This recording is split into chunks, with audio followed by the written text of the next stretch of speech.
ini yang menjadi program ketatanegaraan kita. Ini problem yang sudah sering kali kita kemukakan. Bagaimana mungkin 9 orang bisa membatalkan keputusan 560 orang lebih, terus setelah itu tidak punya upaya hukum apapun. Dan itu yang ada di konstitusi. Oleh karena itu menurut saya, ya kalau tidak itu kan rakyat bisa, ya kan rakyat kalau nggak suka kan, model rakyat itu kan pembangkangan sosial, social disobedience kan. Nah seperti itu. Dan mudah-mudahan memang apapun dia putuskan tidak bisa serta-merta Pak. Yang saya takut bukan itu, Prof. Antoni. Ini ada skenario lain di balik ini. Yang saya takut betul ini ada skenario lain, bukannya sekedar untuk mengekulkan 35 tahun, tapi ada skenario adalah dalam rangka untuk melanggengkan kekuasaan ini. Karena dia tahu kan pasti ada penasehat hukumnya juga. Ini kalau putus tidak bisa langsung dilakukan secara serta-merta. Harus dikembalikan lagi kepada DPR kan. Memang jalannya seperti itu. Jalannya harus dikembali lagi kepada DPR dan Presiden. Saat ini DPR itu sedang reses kalau nggak salah. Ya, sedang Reses. Artinya terjadi kekosongan. Berarti tanggal 19 tidak bisa ada pendaftaran capres. Karena tidak ada pendaftaran capres, karena ini masalah pasalnya bermasalah, maka perlu dilakukan penundaan proses. Ini kan itu loh. Yang ini yang harus kita curigai. Ya ini yang harus kita curigai. Di balik itulah yang harus kita. Jadi kita tidak, Pak, menurut saya yang harus kita tidak hanya sekedar umur 35 tahun. Apa motif? Tadi Bang Marwan kan menyatakan apa mens reanya kalau pidana. Kalau pidana itu ada mens rea. Apa motif di balik ini?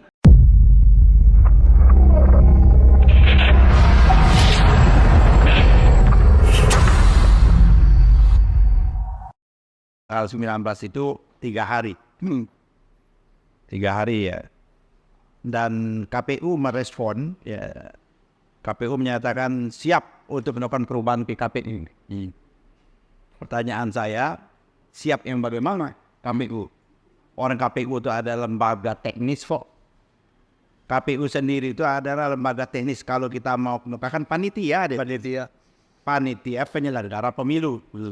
Ya kan, karena dia menjadi keren karena dimasukkan di dalam konstitusi saja. Jadi karena dia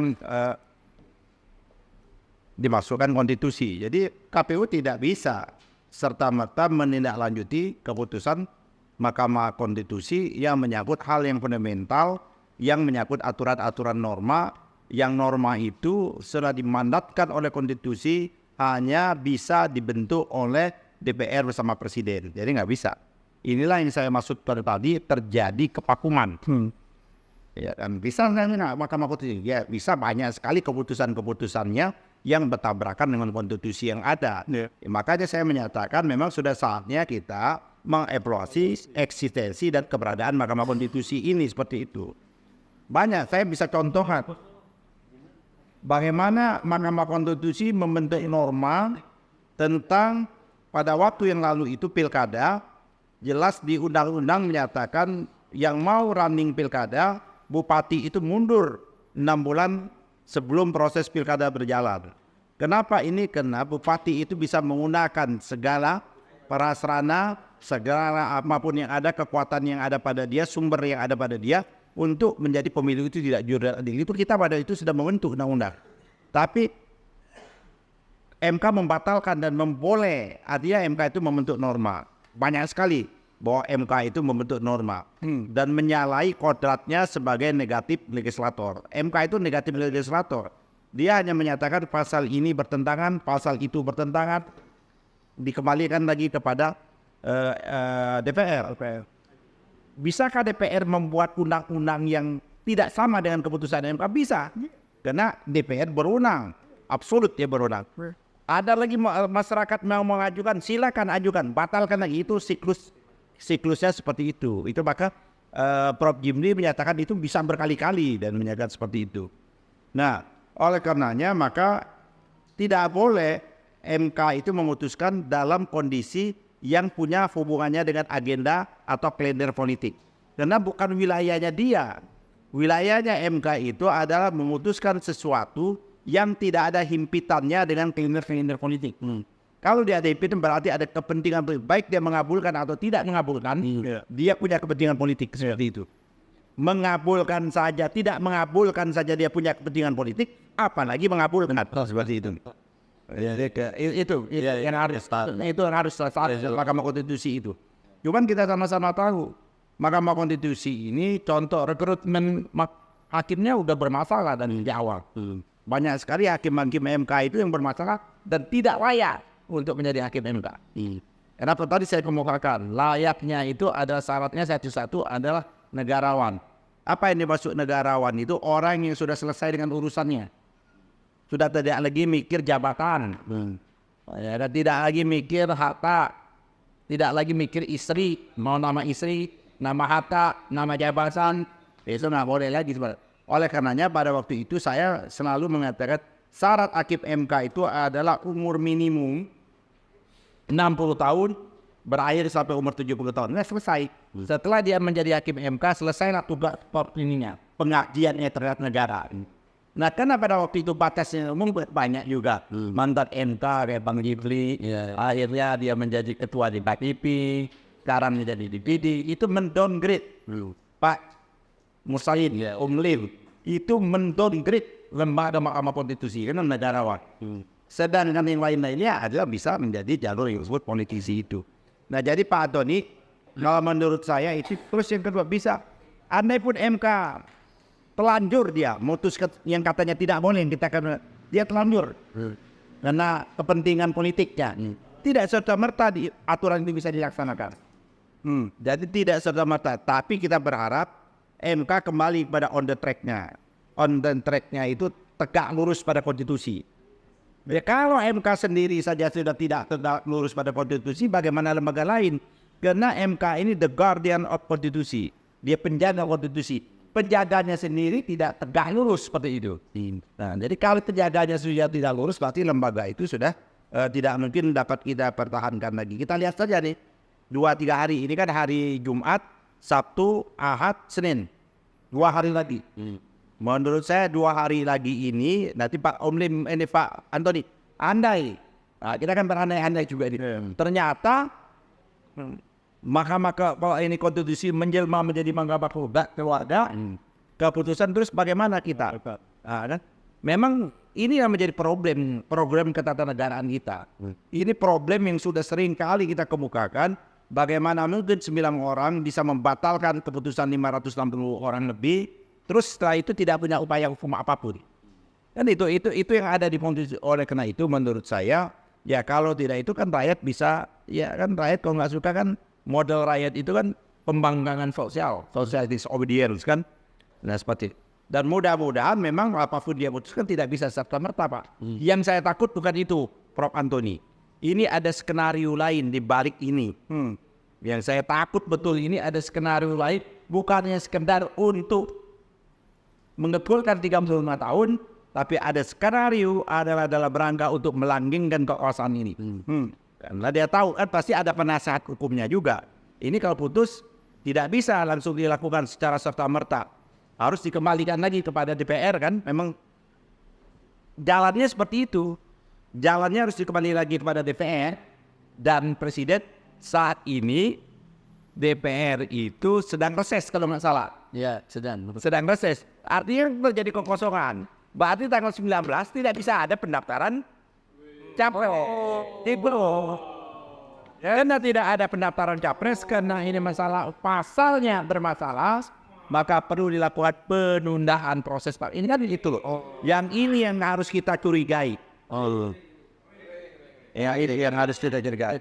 Di balik itulah yang harus kita. Jadi kita tidak, Pak, menurut saya yang harus kita tidak hanya sekedar umur 35 tahun. Apa motif? Tadi Bang Marwan kan menyatakan apa mens reanya kalau pidana. Kalau pidana itu ada mens rea. Apa motif di balik ini? Apa sesungguhnya? Saya takut betul motif di balik ini dalam rangka untuk melanggengkan kekuasaan. Nah kalau itu terjadi, saya kira kita sebagai orang yang diberikan amanah punya akal sehat, kewajiban kita untuk melawan itu semua. Terima kasih, Om Lim. Baik, saya kira pasti banyak yang bicara ya.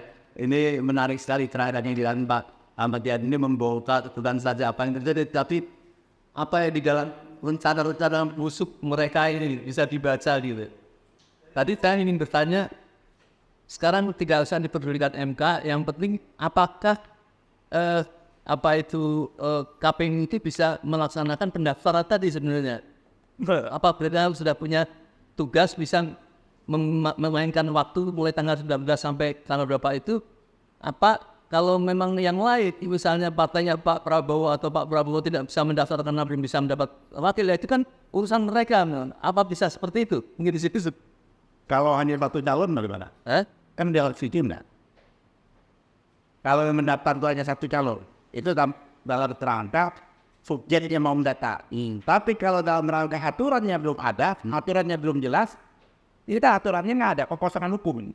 Ini terjadi kekosongan hukum, dan itu tidak bisa diatur oleh KPU, maka harus diatur oleh DPR. Ini kalau tahu betul ya, putusan DPR yang direses. Ya kan? Kecuali presiden mau dia. Nah, hebat, ini luar biasa kita kalau Pak Jokowi mau di akhirnya mau dipuji sebagai negarawan sejati, keputusan itu maka dia batalkan kembali. Melalui Perpu, Pak Jokowi marah, ini orang menuduh saya adalah karena anak saya tidak setuju Gibran menjadi wapres. Oleh karena itu keputusan Mahkamah Konstitusi seperti itu saya batalkan kembali dan saya berlakukan lagi bahwa syarat minimum 40 tahun. Bisa. Ya, Ikan bagaikan pungguk merindukan buah. Bagaikan pungguk merindukan. Iya betul. Karena nggak ada indikasi ya. Ya kalau hujan itu harus kan ada tanda-tandanya. Ada dulu petir, ada dulu gerimis, baru hujan deras. Betul. Saya setuju. Tapi mungkin kalau bagaikan pungguk merindukan bulan berarti yang bulan berikutnya itu adalah perpanjangan jabatan, Pak. Kalau itu terjadi, menurut saya kita wajib menolaknya. Ya, apapun itu, wajib kita menolaknya. Ya, biar silakan Pak Marwan memimpin kita untuk membuat delegasi besar. Delegasi untuk menolak, dan kita punya hak tuh. Rakyat punya hak melakukan pembangkangan sosial. Social disobedience. Ya, kita berharap saja mudah-mudahan Mahkamah Konstitusi tanggal 16 ini dia tegak lurus kepada konstitusi, bukan tegak lurus kepada salah satu partai itu banyak billboardnya. Tegak sama, tegak lurus bersama konstitusi kita berharap. Artinya tidak ada ruang oleh MK untuk mengabulkan gugatan ini, ada ruangnya sama sekali, karena itu melampaui mandat yang diberikan oleh konstitusi kepada MK.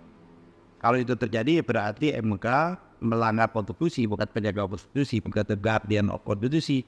Justru dia melanggar, karena dia sudah harusnya lembaga yang harus menjaga konstitusi, ternyata dia melanggar konstitusi, maka sudah sebaiknya kita bubarkan lembaga itu. Terus yang kedua, ini kan sudah ada kalender jadwal bahwa pendaftaran Pilpres ini tanggal 19 sampai tanggal 24 kalau salah. 24 atau 25 November. Ya saya sebagai juga salah satu partai pendukung calon pasangannya Anies Rashid Baswedan Muhaimin, kami sudah mempersiapkan diri. Kami sudah menginstruksikan khususnya kawan-kawan di DKI Jakarta untuk ikut berprestasi mengantarkan pasangan ini ke KPU. Artinya kalau tidak terjadi itu mengawal kekecewaan. Saya tidak tahu kalau orang kecewa bagaimana nanti. Ya, berarti dia sudah merampas keinginan dan harapan. Siapa yang merampas? Ya MK. Ya kan, MK. Oleh karena itu menurut saya mudah-mudahan ya kan, kita berharap usah banyak deh. Hakim MK itu 9. Kita berharap 5 aja deh yang masih waras. Ya kan, kita berharap 5 yang masih waras, 4 yang tidak waras kita catat terus. Ya, dan kita catat terus, kita nyatakan 4 orang itu segera untuk berhenti. Ya. Kalau 5, kalau oposisinya 5 kan, kalau komposisinya 5-4 berarti menang konstitusi, menang yang menganut azas konstitusionalitas.